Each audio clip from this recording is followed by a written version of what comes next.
Hello, House of Metamorphosis Tribe. Welcome back to the channel where we're transforming hairdressers from the inside out. And today's conversation is about burnout and the emotional labor that hairdressers incur. Now, a lot of people wouldn't actually put down that burnout in the hairdressing industry comes from the emotional impact that our clients have on us. Standing on your feet has one physical element of burnout. You do get physically burnt out in that area. You get, sore legs, sore backs, sore arms, shoulders, necks. There's been a whole lot that's actually come out through research that actually predicts that hairdressing, or not predicts, actually has shown that hairdressers do suffer burnout physically. But one of the greatest, even more exponentially in burnout, occurs internally with hairdressers. And that is the emotional labor aspect of what hairdressers incur in a service with their clients. And what happens with that is that when you are not trained to hold space with your clients in an emotionally intelligent way, understanding what your boundaries are and what consensual agreements that you have made with your client in terms of what your capacity is to listen and to converse with your clients in what subjects that you are capable of holding with them. Why is this important? Why it's important is because the performative aspect of hairdressers for our entire careers and for decades now has been based on we need, the client's always right and we need to serve the client at the highest level regardless of what it is that they ask for, unless it's really against your boundaries and your ethics and your ethos, and then you can actually call it. But in most cases, hairdressers let a lot go past or by them with their clients in conversation. Conversation is actually the biggest area of burnout we have in our industry. And why do I keep harping about it? Because there is no interpersonal development or education in this area. It's not just about understanding how to conduct a consultation. We are beyond that. And if you've been in the industry for 10 plus decades, I've been in it for 40, and you know that the conversations as you mature really start affecting you mentally, they start affecting you physically, and they start burdening you in terms of you realize the burden, the weight when you go home to your loved ones, and the capacity that has been diminished through conversation with your clients. I mean, how many of you can resonate with this? You get home to your loved ones and the first thing you say is, please don't talk to me. I can't listen to another word. I mean, how common is that for you in experiencing getting home? And what's really sad about that is that you give your best to your clients all day long because you overgive and over allow for things to be shared with you in conversation where you actually don't even realize that the transference, the burden that's been projected onto you from them to carry, they walk out feeling amazing. For $200, $300, $400, $500, $600, $700 that they've paid you for the service. You go home after 6, 7, 8 clients in a row, hour to hour that you have done, not feeling alive and excited and vital. You feel the complete opposite. So you've given vital life force to your clients through your emotional communication, your emotional landscape, your whole day, where you've lifted up clients that have felt depressed or low or sad or angry or frustrated or whatever situation they're going in their life. And as much as I do, hairdressers always cop the flack of what's going on with their, especially if you've known them for a while, of what's really going on in their intimate life. We really know what's going on in our clients' world. So carrying that hour by hour 8 hours a day is what exhausts you. It tires you out. And it's really interesting because when we actually reflect, I'm a therapist. So when I actually reflect back, when I actually became a therapist and I studied the boundaries, the understanding and the knowledge of how to conduct a professional conversation that is open, that allows for a therapeutic exchange to occur between myself and a client, and how it won't burden me because I understand how to hold my own space and how to not allow any transference to occur between a client and myself. Now, this is such a vital piece of information to know as a hairdresser, because if you know about transference and you know what happens when you're in a conversation exchange, in a communication exchange with another person, if you're aware of the transference, and this is an example, when you start emoting, when you start feeling resonance, emotional resonance with your client situation, this is what I mean by transference. And when you start feeling, and this is for my empaths out there, when you start feeling, oh my God, you poor thing. Oh my God, I can't believe that's happening to you. Oh my God, I'm so sorry. When you start communicating in that way and you start feeling and taking on your client's emotional stories, that's when you are taking on emotional energy into your field.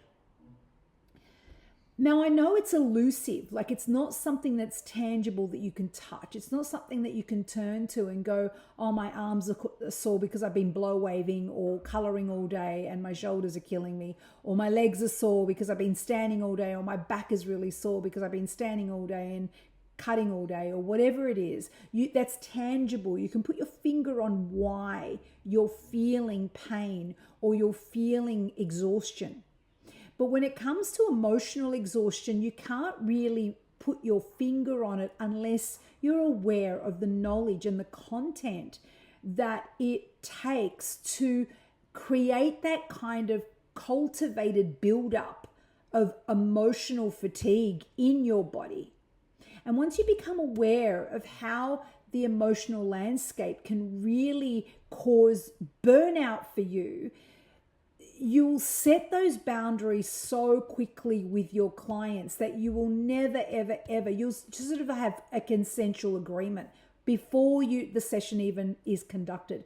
And what I mean by a consensual agreement is that you can say, if you're not feeling optimal in your energy on a day, and there's nothing wrong with doing this. This is a holistic model, by the way.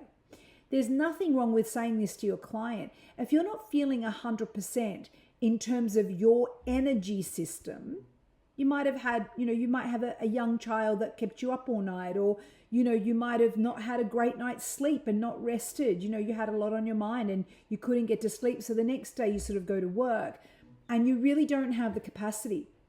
But yet in our industry, there's a performative aspect that's expected of us to put on a show.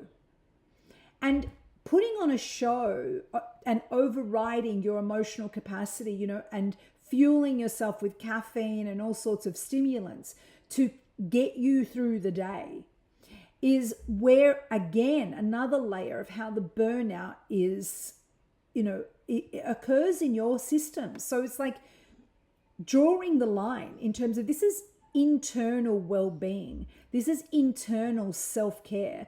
Drawing that line and going, hey, today, I didn't have a great night's sleep. I'm really here for your haircut, very here for you, but I don't have a big capacity to have a conversation or have an emotional exchange with you. And there's nothing wrong with actually setting that tone right from the beginning of your sessions. Firstly, it actually shows self-respect and self-care. And what you'll notice is your clients will start respecting your boundaries. And if they respect you as a stylist, if they respect you as a professional, they will also respect you for speaking out about how you feel and how you would like to relate in terms of self-caring for your own internal, emotional, and energetic well-being. And a lot of the times when clients actually override a stylist is because they don't have any personal boundaries to support themselves and hold the integrity of their needs in place. And you don't buckle from this. Like, you could change through the day. You might need a morning where you just have silent sessions, or you have non-communicative sessions, and you can just do the work, be really offer a relaxing silent session and honor yourself, honor the client, honor the work without needing to engage in emotionality. And you might find by doing that for 3 hours even, that in the afternoon, your energy might be vamped up again. You might have energy again, and you might be able to change those consensual agreements with your clients in the afternoon, and things may change. You might open up the field a little bit and go, yeah, I have a little bit of capacity here to have a conversation. You love a client that's coming in at 1 o'clock, and it's actually a equal exchange between you and this person. They don't drain your energy. That's another thing to watch out for.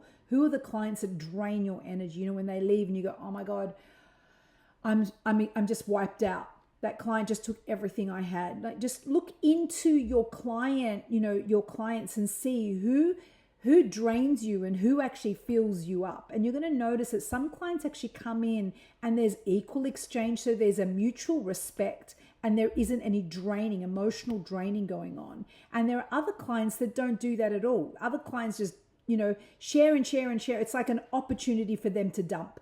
And that is disrespect to yourself. And this is what I'm bringing today in this conversation is burnout, real burnout, deep, energetic, nervous system burnout happens without you noticing it. And it's in our interpersonal dynamics and conversations in our clients. It causes the most extensive kind of burnout I've ever witnessed. And when you understand the knowledge and the theory behind how it is to conduct a professional conversation, you'll go, oh my God, I can't believe I've spent how many decades working in this way, which is what I did, and not realize the impact that had on me and my nervous system and my own well-being. And it shifts, you move from having, by honoring yourself and your needs, you move from having burnout to having, feeling alive and having capacity to have a relationship when you get home with your loved ones. And that's what's important.